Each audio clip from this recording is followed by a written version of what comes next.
Bonjour à tous, quel plaisir de vous retrouver pour ce nouveau numéro du Pourquoi du Comment. Et je suis d'autant plus ravi que je vous propose un épisode très spécial aujourd'hui. On ne va pas parler des expressions et des traditions françaises comme on en a l'habitude, mais plutôt d'un événement historique pour tous les chrétiens et même pour le monde entier. Allez, soyons fous, l'élection du nouveau pape. Allez, on va commencer par une petite remise à niveau. Un conclave, comment ça marche ? Eh bien, les cardinaux du monde entier sont convoqués à Rome et ils s'enferment dans la chapelle Sixtine le temps d'élire le prochain successeur de Pierre. Et quand je dis qu'ils sont enfermés, c'est pas juste une expression. Ils sont vraiment coupés du monde, ils n'ont aucun contact avec l'extérieur, ni le droit de sortir, tant que le nouveau souverain pontife n'est pas élu. Mais pourquoi ?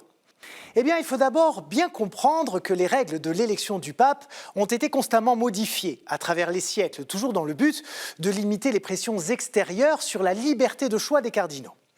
Dans les premiers temps de l'Église, l'évêque de Rome est élu par le peuple des fidèles. Mais ce n'est pas sans inconvénient et sans trouble, à une époque où la démocratie n'est pas encore tout à fait entrée dans les mœurs. Alors on finit par ne retenir que le vote des cardinaux.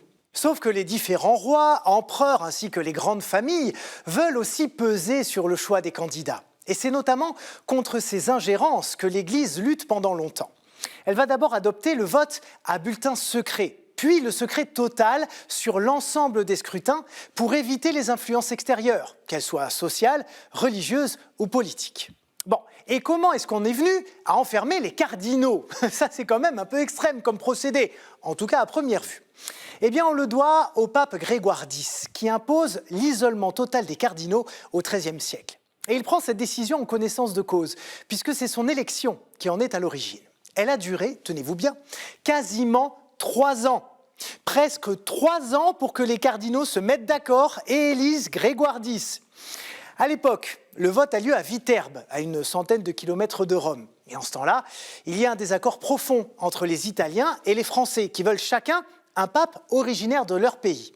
Sauf que ça va durer 2 ans et 9 mois, cette affaire-là. Mettez-vous à la place des cardinaux électeurs.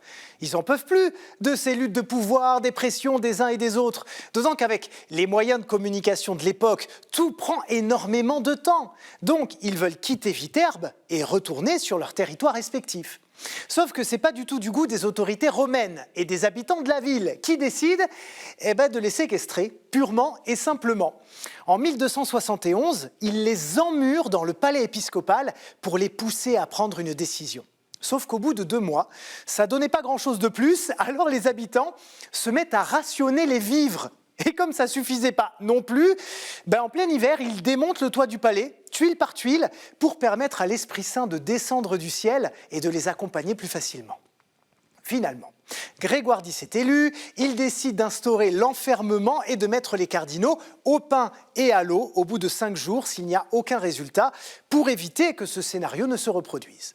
Quelques années plus tard, le pape Jean XXI annule ces dispositions et les longues vacances du siège reprennent jusqu'à ce que Boniface VIII les réinstaure définitivement en 1297. Et voilà pourquoi on appelle cela un conclave, du latin cum clavis, qu'on peut traduire par « fermé à clé ».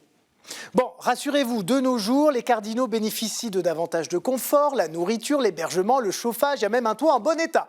Il faut dire qu'on a la chance aussi d'être sorti des pressions de toutes sortes, sauf évidemment de la pression médiatique.